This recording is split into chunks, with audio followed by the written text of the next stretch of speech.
আমরা এই অনুষ্ঠান উপভোগ করলাম মাননীয় প্রধানমন্ত্রীর প্রতিশ্রুতি যে ফ্যামিলি কার্ড আমরা আজকে দিলাম, যারা পেল তারা প্রতি মাসে একটা পাবে এবং এটা যতদিন তারা বেঁচে থাকবে ততদিন পাবে, তারা পেতেই থাকবে এটা। এবং এইভাবে আমরা সারা বাংলাদেশে প্রত্যেকটি মাকে আমরা ফ্যামিলি কার্ড দেব ইনশাআল্লাহ। আপনারা প্রধানমন্ত্রী বলেছেন, শুনেছেন। আমি আন্তরিকভাবে দুঃখ প্রকাশ করছি, আমি আমাদের মুস্তাফিজুর ভাই এটা বক্তৃতা দিতে পারলেন না, রাত হয়ে গেছে। আমাদের নির্ভর বলি মাননীয় এমপি বক্তৃতা দিতে পারলেন না। আমাদের প্রশাসক সাহেব যারা সিরাজুল হক মন্ত্রী সাহেব তিনি বক্তৃতা দিতে পারলেন না। বিশেষ করে আমাদের ভাই এই যে সুলতান মাহমুদ বাবু ইসলামপুরের এমপি মহোদয় তিনিও বক্তব্য দিতে পারলেন না।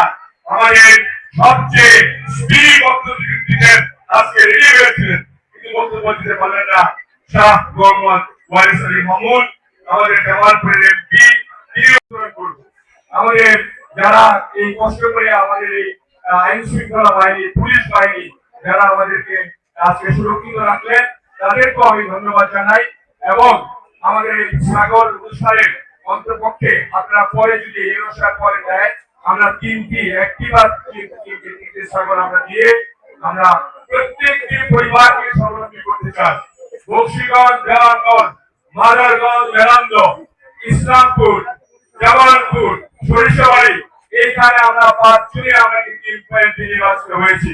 তার মধ্যে আরেকজন আমার বিয়োগ হয়েছে, আমাদের নিরুপমা ছোটির বনি। আমরা 6 জন একটি 5টি নির্বাচনী এলাকা থেকে, তাহলে এই জামালপুরের এই জামালপুর থাকবে না, এই জামালপুর ইনশাআল্লাহ সকলে সব জেলার চেয়ে ভালো জেলা পরিণত হবে ইনশাআল্লাহ। আপনারা সকলে আমাদের সকলের জন্য আমরা যারা দাঁড়িয়ে আছি তাদের জন্য আপনারা দোয়া করবেন। আপনাদের দোয়ায় কিন্তু আমরা যদি সুস্থ থাকি সকলে মিলে একসঙ্গে কাজ করতে পারবো। আমাদের এই 5 জনে মিলে 6 জনে মিলে আমরা জামালপুরকে আপনাদের কাছে উন্নতির শিখরে পৌঁছে দেওয়ার জন্য অঙ্গীকার রেখে আপনাদের সকলকে ধন্যবাদ। বিশেষ করে আমাদের জেলা প্রশাসক, আমাদের ইউনো সাহেব, পুলিশ বাহিনী এবং অন্যান্য কর্মকর্তাগণ, সমাজসেবা অফিসার সহ এসপি সাহেব সহ সকলকে ধন্যবাদ জানিয়ে প্রশাসক সহ আমি আমার বক্তব্য শেষ করছি। আপনি সকলে ভালো থাকেন। বাংলাদেশ জিন্দাবাদ, তারেক রহমান জিন্দাবাদ, বেগম খালেদা জিয়া অমর হোক, শহীদ রাষ্ট্রপতি জিয়া রহমান অমর হোক। আসসালামু আলাইকুম।